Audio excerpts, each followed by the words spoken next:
Vamos agora conversar um pouco sobre essa questão. Lembrando que o Livro dos Espíritos é um livro de perguntas e respostas, e especialmente esta pergunta está num capítulo que é fenomenal, especialmente para quem não conhece a doutrina espírita.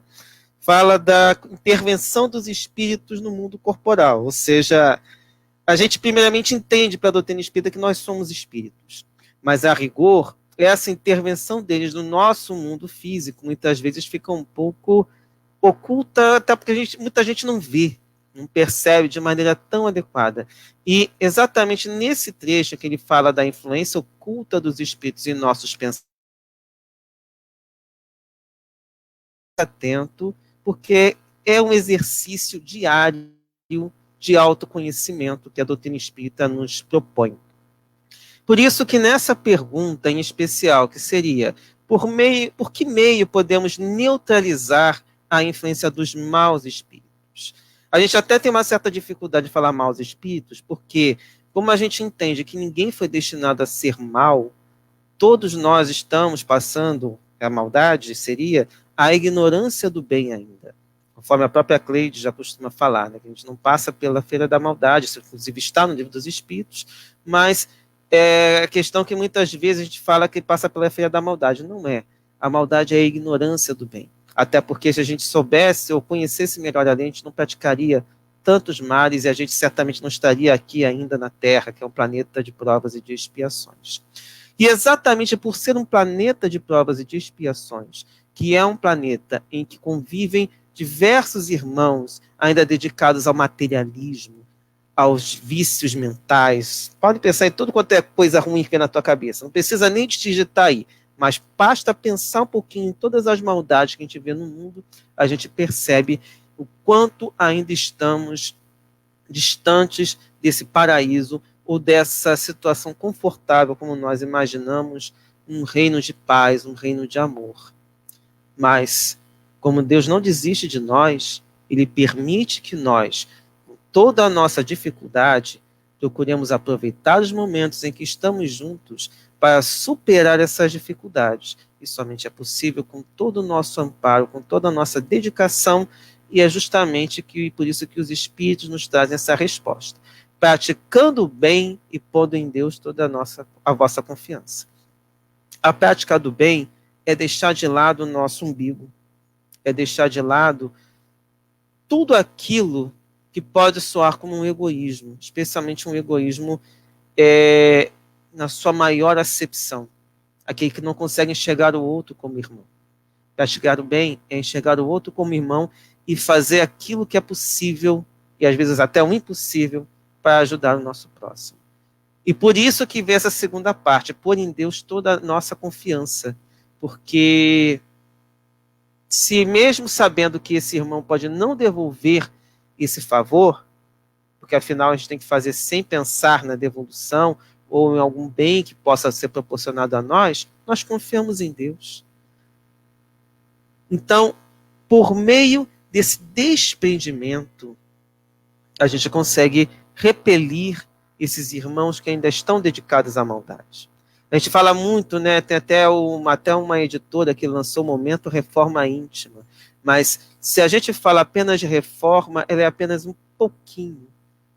A doutrina espírita propõe a autoeducação, algo que é um pouco mais profundo. Então isso requer também esse pensamento no bem, esse pensamento voltado para o amor, para a paz. E aí a gente aniquila esse chamado império, que o império aqui não é o império do mal, mas é o império sobre nós mesmos. É o governo nosso sobre nós mesmos. Porque essa história de que existem governos fora da matéria, a gente tem que tomar um certo cuidado com as coisas que às vezes são colocadas. Porque eles agem porque nós deixamos. E aí vem o ponto mais delicado. O mal que é atraído ou que atrai outras pessoas está em nós. Então, se a gente não olha para dentro de nós e também faz essa reforma, faz essa mudança, não faz essa educação, nós vamos continuar atraindo outros irmãos. Sai um, entra outro. Então não tem paz se a gente também não muda a nossa concepção de mundo, não muda a nossa maneira de ser. E é por isso que continua na resposta: guardai-vos de atender às sugestões dos espíritos que vos suscitam maus pensamentos. Mas como é que eu sei que tem um mau pensamento? O estudo do Evangelho nos ajuda, porque ali está o lado moral da doutrina espírita. Ali a gente vai entender o que é bom e o que é ruim. Então, tudo aquilo que está na nossa consciência, que é a lei divina, vem à tona. Mas ela só vem à tona se nós nos dedicamos também a esse exercício diário do olhar o outro, de olhar para aquela pessoa que você mais detesta e procurar ver que é um irmão que às vezes está precisando de ajuda.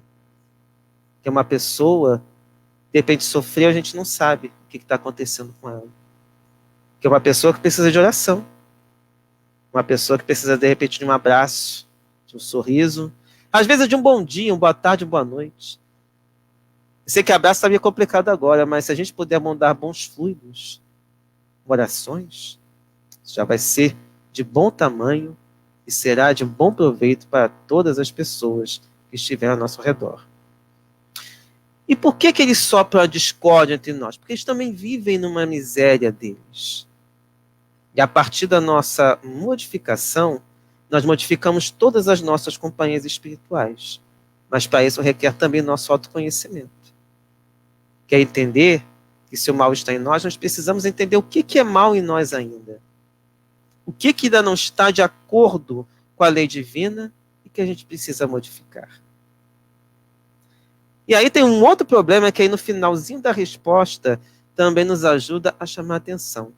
Desconfiar especialmente dos que exaltam vosso orgulho, pois que esses vos assaltam pelo lado fraco. Porque aí você de repente foi lá, consegui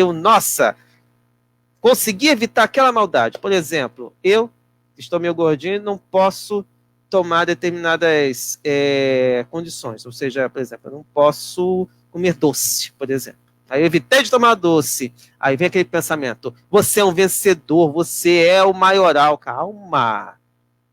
Como diriam os jovens, seja menos. Ou seja, devagar com andor, que o santo é de barro. Um dos valores virtuosos que a gente precisa fomentar dentro de nós também é a humildade. E a humildade é saber o seu lugar. Esse lugar em que nos colocamos é que temos que tomar cuidado. Nós temos que saber o nosso valor, nós temos que saber a nossa capacidade, mas jamais deixar que isso nos torne como seres extremamente especiais a ponto de achar que nós somos os melhores e que não temos... Mas por que estar aqui? Se nós estamos aqui é porque Deus quer, porque nós temos necessidade. E por isso que esse fio em que a gente tem que andar é um fio delicado. Existe até uma peça estrangeira chamada Um Equilíbrio Delicado. E eu acredito que essa deva ser a figura em que a gente tem que ficar andando. Porque nós somos crianças ainda no jardim de infância, aprendendo os primeiros passos. Então a gente cai, a gente levanta, a gente ri, a gente chora, e a gente vai aprendendo a lidar com isso, nesse equilíbrio delicado. Mas sem esse equilíbrio delicado, a gente também não aprende. E aí, vamos fazer o melhor possível dentro da nossa capacidade. E é o que eu sempre digo, sem paranoia. Porque, afinal, a gente às vezes fica estressado. Não fiz isso, não fiz aquilo outro. Calma. Tudo a seu tempo. Nós somos espíritos imortais, mas também somos irmãos e precisamos saber a conviver com isso da melhor maneira possível.